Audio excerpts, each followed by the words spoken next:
Eu quero convidar você a abrir a sua Bíblia lá em Atos dos Apóstolos, o livro dos Atos dos Apóstolos, no capítulo 2. Atos dos Apóstolos, capítulo 2. A gente sabe que na tradução que foi feita para a nossa língua, tem esses títulos, né, que não tinham lá no original, mas esses títulos nos ajudam a ter uma noção do que está tratando aquele texto. E aqui, dos versículos 42 a 47, tem o título assim: Como viviam os convertidos. Quero convidar você a abrir a sua Bíblia, Atos 2, do 42 ao 47, que diz, né, de como viviam os convertidos. E, na verdade, né, isso aqui é um ensino para a gente de como nós devemos viver também. Atos 2, 42 a 47.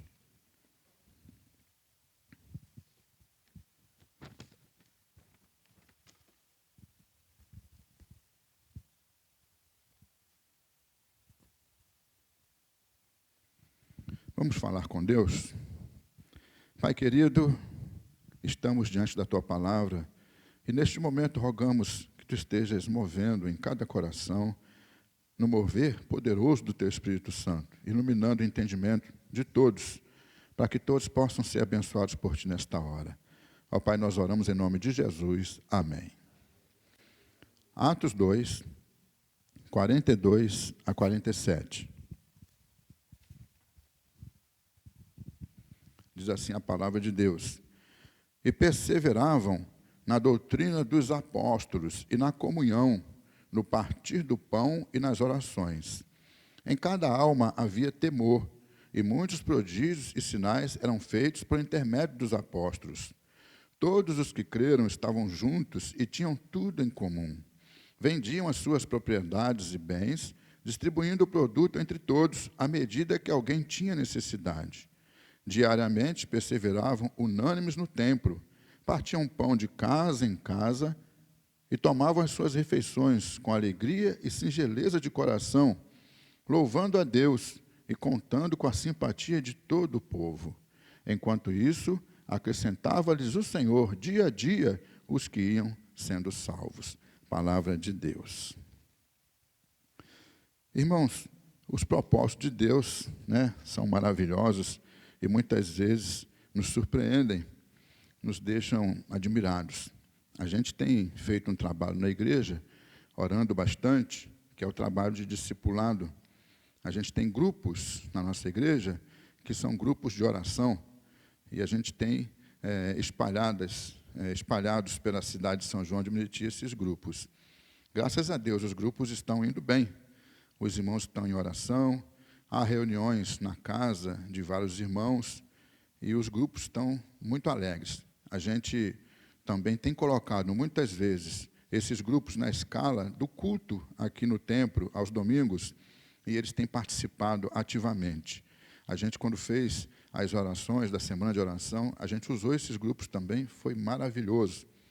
E eu acho interessante essa coisa do agir de Deus, porque, graças a Deus, as coisas estão indo bem. E, de repente, acontece algo que parece que é ruim, né? Que vai atrapalhar tudo, que foi essa situação do coronavírus. A gente estava indo, podemos dizer, de vento em popa, e, de repente, os irmãos tiveram que parar de fazer as reuniões nos lares, porque não podemos mais ficar nos aglomerando. Também, a escala dos cultos aqui na igreja, a gente não pôde mais ver os irmãos aqui conosco participando, porque a gente não está mais fazendo os cultos aqui na igreja com toda a igreja. E a gente ficou preocupado. Eu, como pastor, como servo de Deus, o nosso conselho, os irmãos da igreja, né, a gente percebeu nas mensagens e nas informações que trocávamos essa preocupação. Mas aí veio uma coisa que Deus colocou no nosso coração, que foi o projeto de casa em casa. De casa em casa. Essa coisa aí, essa frase, né, de casa em casa, veio por causa desse texto. Veio ao meu coração e a gente compartilhou isso com o conselho, com os irmãos, E os irmãos, o conselho, todos abraçamos a ideia, porque a gente percebeu que as portas do templo tiveram que se fechar, mas as portas da igreja não precisavam se fechar, porque, na verdade, as portas da igreja nunca vão se fechar, pela graça e misericórdia de Deus. Mas como assim? A gente não pode estar no templo, mas a gente pode estar exercendo o nosso papel de igreja. O templo é um local separado para isso, mas na impossibilidade de ir ao templo, nós fazemos o trabalho do Senhor em outros lugares. E quais são os lugares que a gente pode fazer o trabalho do Senhor? Na nossa casa. Por isso, esse tema, que está no versículo 46, que diz que os irmãos ali da igreja primitiva partiam pão de casa em casa. A gente está com a palavra de Deus, e com o Senhor Jesus Cristo, que está presente, e é o pão vivo, a Escritura é alimento para nós, de casa em casa. E eu queria pensar um pouquinho com você sobre isso, essa situação de casa em casa. Porque a igreja, alguém fala assim, mas a igreja ela não está reunida, ela não está presente num determinado lugar. E como é que fica isso? E eu queria dizer para você que a igreja ela é muito importante. É ensino bíblico, que ela precisa estar reunida fisicamente, ou seja, as pessoas em determinado lugar. Mas eu quero dizer para você que, na impossibilidade disso acontecer, da gente estar num determinado lugar, fisicamente, presentes ali, a gente pode estar reunido em espírito, conforme nós estamos. E eu queria pensar com você um pouquinho sobre isso. Bom, eu separei aqui algumas anotações, para a gente poder refletir um pouco dentro do que a gente leu. De casa em casa, é o tema que eu quero falar com você.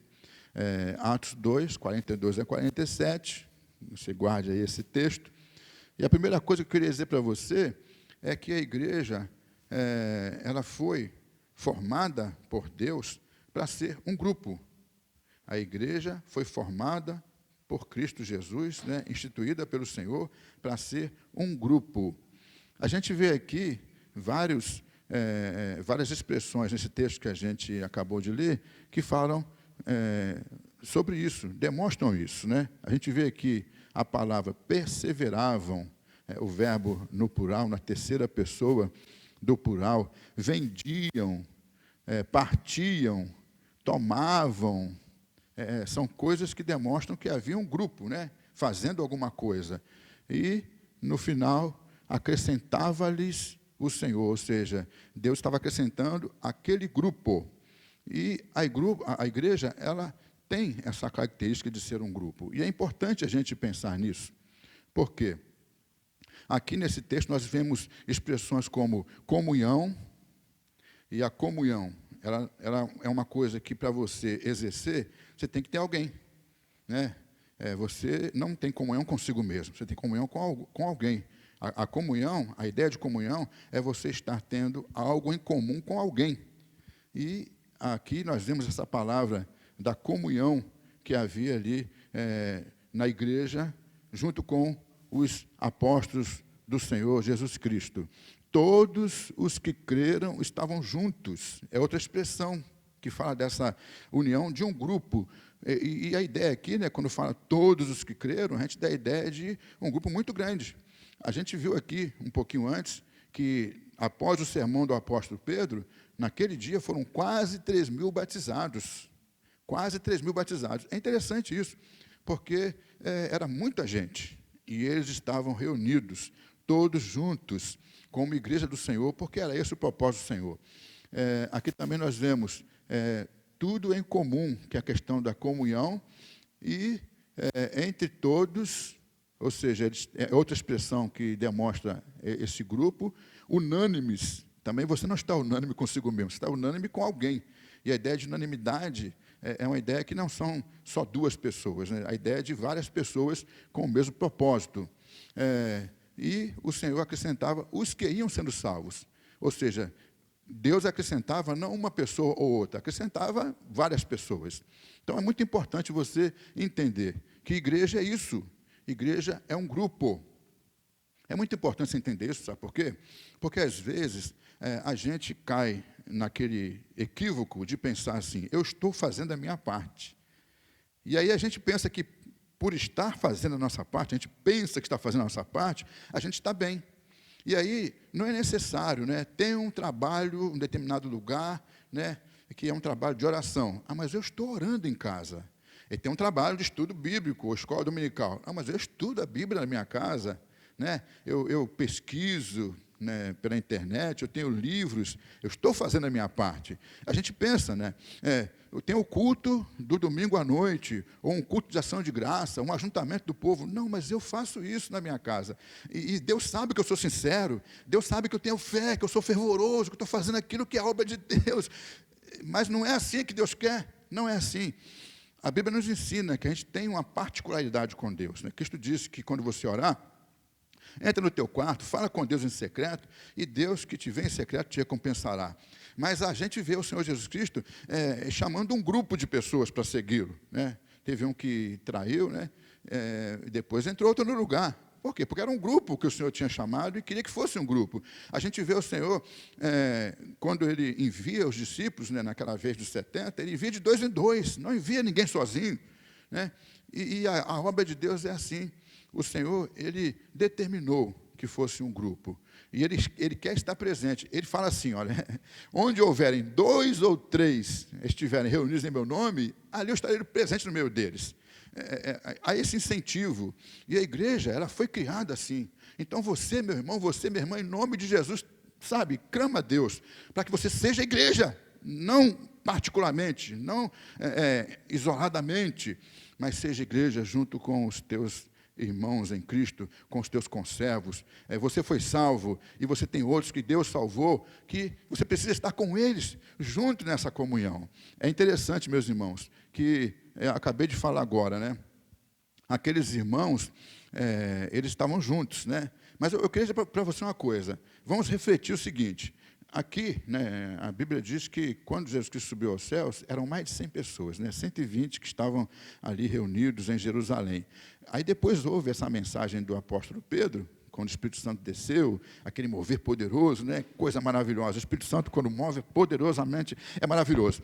E aí houve quase 3 mil batizados. Eu quero te perguntar uma coisa. Você imagina 3 mil batizados reunidos numa casa só? Vamos fazer um trabalho, vamos fazer reunião, fazer um culto. Aí vai os 3 mil batizados para aquela casa. Porque a gente sabe que no templo, eles iam ao templo, mas não podiam ficar lá. E quando eles começavam a fazer a obra no templo, eram perseguidos. Porque era a igreja do Senhor Jesus Cristo. Cristo tinha, há pouco tempo tinha sido condenado, né, crucificado por obra do judaísmo.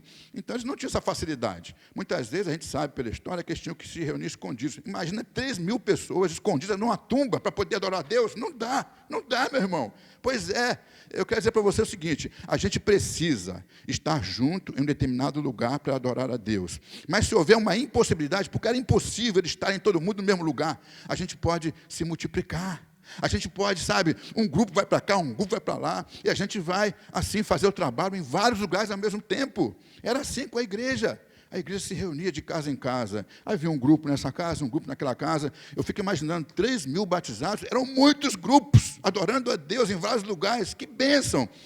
Se tinha que esconder, né, numa catatumba, lá num sepulcro, que fosse, era também vários lugares diferentes, o pessoal se reunindo. O que eu quero dizer com isso é que você pode ser grupo, e deve ser grupo como igreja. E você pode ser grupo estando reunido ali. E se tiver oportunidade, não deixe de reunir, porque foi determinação de Deus. A gente está cumprindo a ordem do Senhor Jesus Cristo. Ele pagou o preço com o sangue dele para a gente fazer isso. Então faça, vá à igreja, participe, esteja reunido ali naquele lugar que foi determinado para isso, naquele trabalho que foi escolhido para isso. Mas se você não tiver condição, isso não vai te impedir. Não vai, porque maior é Deus na tua vida, Ele está presente na tua vida, Ele vai te abençoar, aonde você estiver. Se você estiver na sua casa, Ele vai te abençoar na tua casa, né? A gente sabe que as pessoas estão presas, cada uma na sua residência, né? E as pessoas não podem sair. Tem gente que tem que sair para trabalhar, vai e volta para o seu lar, não fica rodando por aí, porque é perigoso, não faça isso. Mas tem gente que nem para sair, nem para trabalhar, não pode nem ir ao mercado. Pessoas que estão nesse grupo de risco têm que ficar na sua casa. Eu quero dizer para você, meu querido, que se ali na sua casa, você se volta para Deus, você busca a Deus, você se lembra que você faz parte de um grupo e você se une a esse grupo, Deus vai estar presente na tua vida, vai estar presente te abençoando. É você e a sua esposa, é você e os seus filhos, é você e os seus pais, é você e alguém que está na sua casa, é você e a igreja, porque a igreja está reunida. Graças a Deus, meus irmãos. Como eu disse no início, eu vejo nessa situação do coronavírus algo triste, que a gente está orando para Deus encerrar e dar vitória, mas eu vejo uma oportunidade.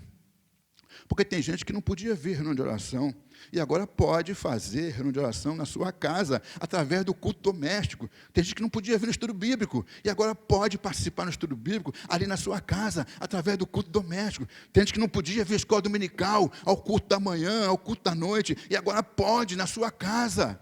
Meu querido, é a oportunidade da gente mostrar quem somos. Somos o povo de Deus, o povo mais feliz da terra, o povo mais poderoso da terra, o povo que é invencível e que nada pode parar e nem calar a nossa voz.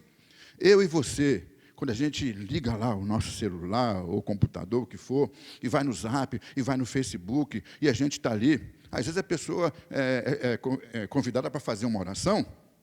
Ela está na sua casa, talvez sozinha, ou talvez com alguns familiares juntos ali, ela está orando. E talvez ela pense, estou orando sozinha. Não está, não. Porque junto com aquela família, com aquela pessoa que está na sua casa, a outra casa que está ouvindo, está orando também.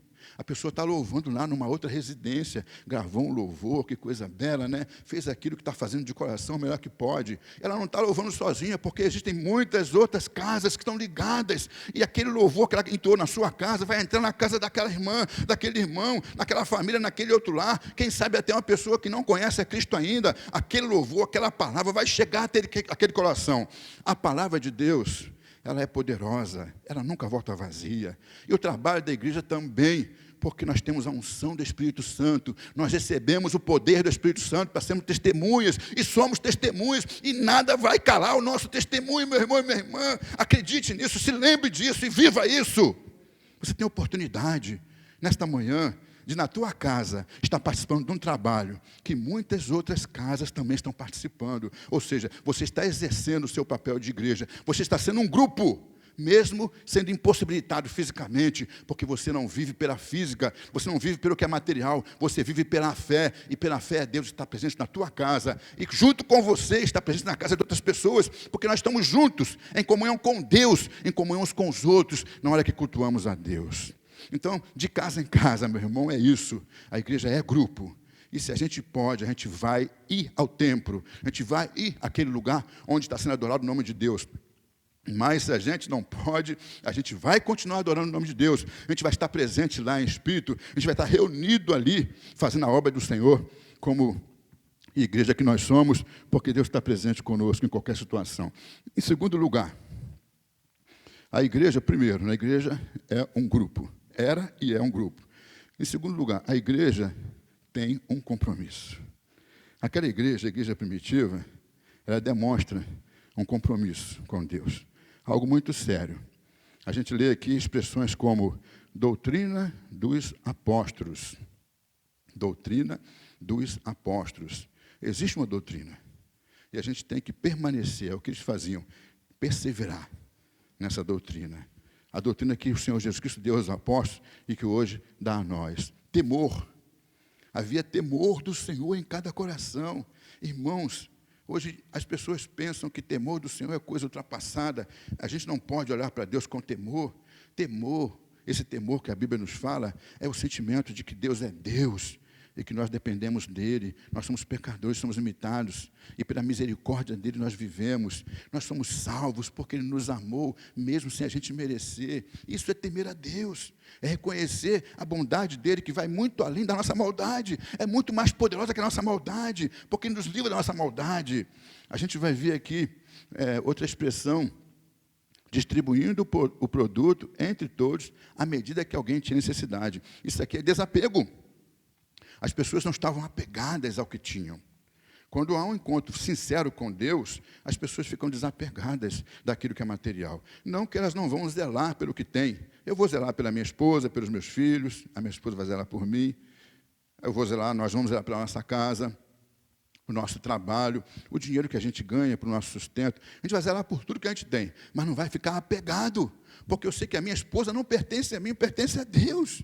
As coisas que eu tenho neste mundo, que eu conquistar, não pertencem a mim, pertencem a Deus. Ele me deu para eu desfrutar e vou cuidar da melhor maneira que eu puder, mas não vou ficar apegado a isso. Eu preciso estar com esse sentimento. E aqui aqueles irmãos, eles vendiam as suas propriedades, né? Distribuíam, né, o resultado do que conseguiam entre aqueles que tinham necessidade. Quando a gente está desapegado das coisas materiais, a gente tem essa aproximação maior, porque a gente vai olhar e vai ver que tem gente precisando, gente necessitando. A gente vai estender a mão e vai socorrer. Acontecia naquela igreja. Aqueles irmãos, eles estavam desapegados. Outra expressão, né? Estavam no templo, como eu disse há pouco, né? Eles iam ao templo, e quando podiam ir ao templo, mas no templo eles não tinham essa oportunidade de exercer o papel de igreja conforme, né, eles desejavam. O papel da igreja era exercer o mesmo quando eles estão de casa em casa, reunidos, né? Havia essa coisa do desejo. Eu não posso ir ao templo, ou eu vou ao templo, mas lá eu não posso exercer aquilo que naquele tempo não podia. Eu vou exercer a minha fé, eu vou trabalhar para o Senhor, eu vou estar em atividade, aonde eu puder, fazendo aquilo que eu puder, porque eu preciso fazer a obra daquele que me salvou e que fez uma obra muito maior por mim. Tudo que eu fizer neste mundo, tudo que eu fizer nesta vida, não se compara àquilo que o Senhor fez por mim. Irmãos, é muito importante. Nós precisamos ter esse sentimento no coração. Nós precisamos ter esse compromisso. Quando você está com um compromisso sério, você vai zelar por esse compromisso em qualquer situação. Você não vai deixar esse compromisso em falta. Você tem um compromisso com a sua esposa. Você vai fazer de tudo para cumprir esse compromisso. Diz a palavra de Deus, né? Aquilo que Deus uniu, não separe o homem. Então, até que a morte separe, você vai zelar para cumprir esse compromisso com a sua esposa, com o seu esposo. Você tem seus filhos. É interessante que, às vezes, os filhos casam e alguém pensa, agora o meu compromisso acabou. Eu vivo essa experiência. Meus filhos casaram, mas eu tenho um compromisso com eles, porque em qualquer situação que eles precisam, eles vêm a mim, né? E eu, como pai, tenho o prazer, a alegria de poder estar estendendo a mão a eles e ajudando e caminhando com eles. O compromisso é assim. O compromisso de Cristo conosco, a gente falou outro dia aqui, né, falando sobre a solidão de Jesus, quando ele clama, Deus meu, por que me desamparaste? Ele passou aquele aperto, aquela situação de sofrimento que foi extremo. Eu fiquei pensando assim, ninguém consegue viver sem Deus, sem a misericórdia de Deus. Até a pessoa que não tem Deus, muitas vezes o que ela faz é pela misericórdia de Deus. Ela nem recebe, nem percebe, nem sabe disso, nem quer saber. Mas ninguém consegue viver sem a misericórdia de Deus, sem a presença de Deus, sem o agir de Deus. E naquele momento, Cristo ficou ali sozinho. E ele clamou. Por quê? Porque ele estava carregando um fardo, uma coisa terrível, que era o pecado de todos nós que cremos nele. Mas mesmo assim ele não desistiu, porque ele tinha um compromisso com a missão dele. Né? Lá no Getsemane, Pai, se for possível, passe de mim este cálice. A vontade de Jesus, humanamente falando ali, era não passar pelo cálice. Mas ele disse que faça a tua vontade, Pai, e não a minha. Compromisso. A igreja tem um compromisso. O compromisso que eu e você temos, meus queridos irmãos, é de estarmos na doutrina dos apóstolos, que é a palavra de Deus. A gente precisa conhecer a palavra de Deus. A Escritura diz, né, conhecereis a verdade, e a verdade vos libertará. Há um momento na vida em que a palavra vem a nós e há a conversão, a gente é liberto. Mas há também outros momentos que a gente vai conhecendo algumas coisas da Escritura e vai percebendo que tem algumas coisas que a gente ainda não deixou e tem que deixar. Né?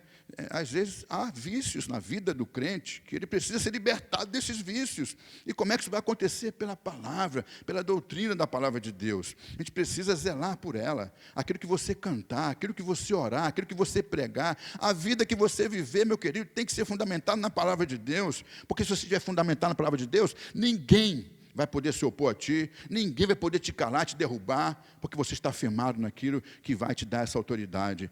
Deus tem esse compromisso. Ele diz que a palavra dele não volta vazia. Né? O Senhor Jesus falou assim, olha, passará o céu e a terra, mas as minhas palavras não hão de passar. Pois é, ele tem compromisso em cumprir a palavra dele, então tenha compromisso com a palavra dele. que você vai ter essa autoridade, essa bênção dele na tua vida.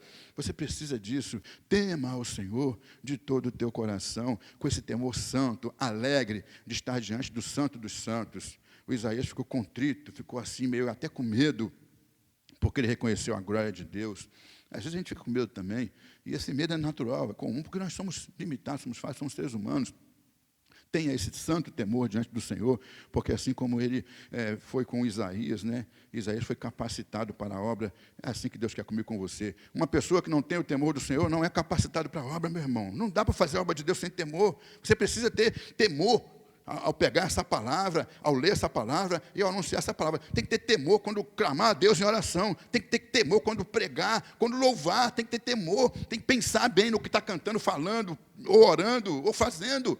Isso tem que estar na vida do crente. Às vezes a gente vê algumas pessoas que metem os pés pelas mãos e erram, porque não tem esse temor.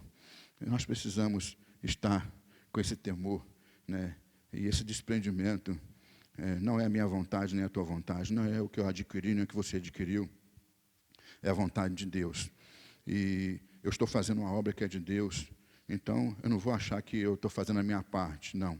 Eu não sou diante de Deus, eu sou um povo diante de Deus, eu faço parte de um povo, então eu preciso estar pensando no que o povo de Deus está pensando, eu tenho que ter comunhão com esse povo, e eu tenho que estender a mão a este povo, e até quem não é deste povo, né? Tem gente que às vezes até é contra nós, né? Às vezes a pessoa até age contra nós, mas o Senhor Jesus diz que nós devemos fazer bem até aquele que nos persegue, né? E aí, finalmente, meus irmãos, dentro desse texto que a gente leu aqui, a igreja tem um compromisso, a igreja tem vida espiritual. A igreja tem vida espiritual. É muito importante a gente pensar nisso. As pessoas pensam, às vezes, que isso é natural. A igreja já tem vida espiritual. Não, não é assim, não. Né? A Bíblia diz que a gente tem que buscar a santificação. E quando a Bíblia fala que a gente tem que buscar a santificação, está falando para crente. Para crente. Né? Encher-vos do Espírito é para crente. É para crente. Então, a gente tem que buscar essa vida espiritual que a igreja tinha, a gente tem que buscar ver isso realmente sendo realidade na nossa vida. Aqui o texto usa a expressão partir do pão. É comum, né, entre os estudiosos que esse partir do pão aqui, né, de casa em casa, partiam pão, perseveravam no partir do pão. É comum entre os estudiosos que essa referência é referência à ceia do Senhor, a comunhão da ceia do Senhor, o partir do pão que era feito de casa em casa. Outra expressão, né, orações. A igreja era uma igreja de oração, louvando a Deus. São coisas tremendas, né, que a gente até faz, mas a gente precisa, às vezes, olhar com mais seriedade para essas coisas, porque isso é vida espiritual. Então, quando você parte o pão, você está participando da mesa de Cristo, é um momento de você parar e refletir bem, porque a coisa é muito séria. Você está ali num ato que representa a morte do Senhor Jesus Cristo. Entregou a sua vida, né? O corpo dele foi ferido, o sangue dele derramado em teu favor. E você não pode parar ali para tomar a ceia, pensando no que vai fazer amanhã, num projeto seu, num problema que está passando. Você tem que tomar a ceia pensando no corpo de Cristo, pensando no sangue de Cristo, pensando no que ele fez por você. Isso é uma coisa muito, muito séria. E a oração, você vai falar com Deus, né? Uma vez eu lembro que um menino, a gente estava na hora da refeição, e um menino pegou o prato e foi comer. E aí a gente falou, espera aí, menino, tem que dar a graça. Aí ele falou assim, em nome de Jesus, amém. Espera aí, não é assim não. A oração tem que ser com calma. Você está com fome? Tá bom. Mas tem que segurar um pouquinho, porque orar é coisa séria. O agradecimento é coisa séria. E você precisa parar o que está fazendo, voltar o seu pensamento para Deus. E isso a igreja fazia sempre. Você se lembra que Pedro e João, coisa tremenda, né? Pedro e João estavam indo ao templo para a hora da oração, né? Como eu disse, apesar das dificuldades, eles iam. E lá, naturalmente, que eles se portavam, né, participando daquela hora da oração. E a gente vê que, quando eles estavam chegando ao templo, né, para entrar no templo, aconteceu um milagre. Deus os usou para o milagre. Quando você se importa com a oração, quando você busca a oração, você está buscando algo espiritual para a tua vida. Aquele homem pediu a Pedro e João, de repente, uma roupa velha, uma esmola, né? Podia ser uma roupa velha, podia ser um pão que tivesse ali, ou até uma moeda. E eles disseram, nós não temos prata, não temos ouro, mas o que temos, isso te damos, em nome de Jesus, levante e anda. É isso, meu querido, vida espiritual é isso. Você às vezes não vai ter o material, mas nunca vai te faltar aquilo que vem de Deus, porque aquele que busca, encontra, foi Cristo quem disse, aquele que bate, vai abrir, aquele que pede, recebe. Né? Lá em Jeremias, no capítulo 29, que nós lemos no início, né? Buscar-me-eis e me achareis, quando me buscar de todo o vosso coração. Ou seja, levando a sério e clamando, Deus vai se manifestar, Deus vai operar maravilhas, vai derramar graça e poder. Aqui no texto aqui tem uma expressão, louvando a Deus, né? E depois tem assim, com alegria, tomando pão de casa em casa e tal, com alegria e singeleza de coração. Essa coisa do singelo, né? A palavra singelo quer dizer inocente, simples, natural, sincero. A igreja, ela tomava as suas refeições com alegria e singeleza de coração. A ideia aqui é de espontaneidade. Eu não preciso tentar me mostrar justo para ninguém. Não preciso tentar me mostrar santo para ninguém. Eu sou santo naturalmente, eu sou justo naturalmente, você é santo e é justo naturalmente, porque o sangue de Jesus Cristo te purifica de todo pecado, Ele te lavou, você foi justificado, e agora você vive uma nova vida, você não vive mais, é Cristo que vive em você. Aquele velho homem foi crucificado com Cristo. É interessante isso, meu irmão. Às vezes a gente vê faltar em algum momento na nossa vida isso. E se estiver faltando na tua vida essa coisa de naturalmente você ser uma pessoa inocente, viver simplesmente, né, assim, com simplicidade, de forma natural, aquilo que a palavra de Deus diz, aquilo que a fé ensina, aquilo que o Senhor Jesus Cristo está trazendo a nós, se houver alguma dificuldade de amar o teu irmão e de ter comunhão com o teu irmão, se houver alguma dificuldade de ler a palavra, ter sede da palavra, alguma dificuldade de ter esse momento de oração. Às vezes a gente vai orar, e a gente está preocupado e quer orar rápido, acabar rápido. Se tiver essa dificuldade, clame a Deus, clame ao Senhor, porque não foi para isso que Deus te salvou, não foi para viver assim, para ter esse sentimento, não. Deus te salvou para você ter esse prazer. Que hora que é o culto doméstico lá no grupo do Zap da igreja? É 7h30, eu vou estar lá em nome de Jesus, porque eu quero estar presente. Alguém vai orar, eu vou estar em oração junto com aquela pessoa. Tem alguém louvando, vou pegar o meu hinário e vou cantar junto. É um hino avulso que eu conheço, vou louvar a Deus, vou adorar junto. Tem alguém pregando, trazendo a palavra, eu quero receber, porque é Deus falando ao meu coração. É isso que Deus quer para mim e para você, meu irmão. É isso que Deus quer para a nossa vida, meu querido e minha querida. Nós precisamos ter essa vida espiritual, porque com essa vida espiritual não tem nada que vai nos parar. A gente leu lá em Efésios, no outro dia, a nossa luta não é contra a carne e o sangue. Tem muita gente lutando contra a carne e o sangue. Luta contra uma pessoa que lhe deseja mal, luta contra um problema financeiro que está passando, e fica ali até revoltado, porque está passando por aquele momento financeiro difícil, e fica, sabe, irado, luta contra um problema de saúde e fica desanimado às vezes, sabe? Eu tentei de tudo, já fui ao médico, tem gente que não quer nem mais ao médico. As pessoas têm esse negócio, luta contra um irmão da igreja, né? Que não pensa da maneira como ele pensa, que não faz da maneira que ele faz, não luta a favor, porque não é só. Cristo disse assim, aquele que não é por mim, é contra mim. Aquele que comigo não ajunta, espalha. Meu querido, abre o teu olho, porque tem muita gente espalhando aquilo que Cristo está querendo ajuntar, sabe? Sendo contra aquilo que é de Cristo. Precisamos tomar cuidado, meu irmão e minha irmã, porque horrenda coisas, né? Cair na mão do Deus vivo, horrenda coisa. E se a gente estiver pelejando contra o Senhor, a gente sabe que Deus é justo. Em algum momento, Ele vai nos mostrar. E muitas vezes Ele mostra assim, igual agora, né? Você ouve a palavra, você reflete, Deus fala ao teu coração, e aí você se deixa levar pelo Espírito Santo, é quebrantado, que bênção, né? Tudo se resolve. Mas às vezes Ele acaba pesando a mão. A Bíblia nos mostra muitas vezes o pesar da mão de Deus, né? A gente vê lá em Corinto, né? Aquele homem que estava em pecado, e o apóstolo Paulo né? Um homem cheio de amor pelas almas, fez um trabalho tão difícil de pregar o evangelho missionário, né? Mas ali ele fala, eu entreguei este homem a Satanás, né?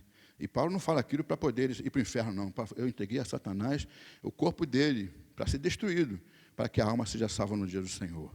A intenção é essa. A intenção de Deus é que a minha salvação e a tua salvação está garantida e nunca ninguém vai tomar. Mas, às vezes, a gente acaba passando alguns apertos na vida, porque a gente não está tendo essa vida espiritual conforme a gente precisa. Então, a palavra de Deus, meus irmãos, nessa manhã, que Deus colocou no meu coração, e eu espero sinceramente, rogo a Deus que esteja colocando no teu coração, é essa: de casa em casa. A igreja é igreja, em qualquer situação. E nós somos igreja porque nós somos um grupo, porque foi assim que Cristo determinou.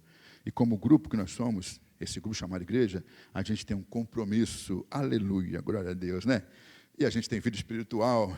A nossa vida não vai se encerrar quando a gente ir para a sepultura, não. Não. O nosso corpo vai baixar à sepultura, mas o nosso espírito vai a Deus, que foi quem nos deu esse espírito e nos recebe. Cristo disse, né? Tem tanta coisa que às vezes tenta nos turbar, entristecer. Naquele momento que estava preparando os seus discípulos, porque ele seria preso, morto, e sabia que os discípulos iam fugir, né? E ficarem apavorados, né? Ficaram escondidos lá numa casa. Era medo mesmo.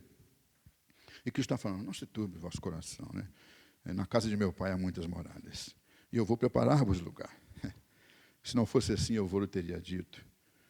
Porque eu vou preparar-vos lugar, e quando eu for e vos preparar lugar, eu virei e vos levarei para mim mesmo. Aleluia, glória a Deus, né? Para que onde eu estiver, estejais vós também. Igreja, aquele que é igreja, é que vai receber essa palavra do Senhor, né? Vinde benditos de meu Pai, recebei por herança o reino que vos está preparado desde a fundação do mundo. Eu fico alegre de ter você como meu irmão, você como minha irmã, e fico feliz, né, quando vejo lá você que está presente ali, e você que talvez não estivesse presente, né, eu acredito que você tem esse desejo e venha nos ajudar. A igreja, meus irmãos, ela não vive para si, ela vive para Cristo e para fazer a obra que Cristo quer que ela faça no mundo.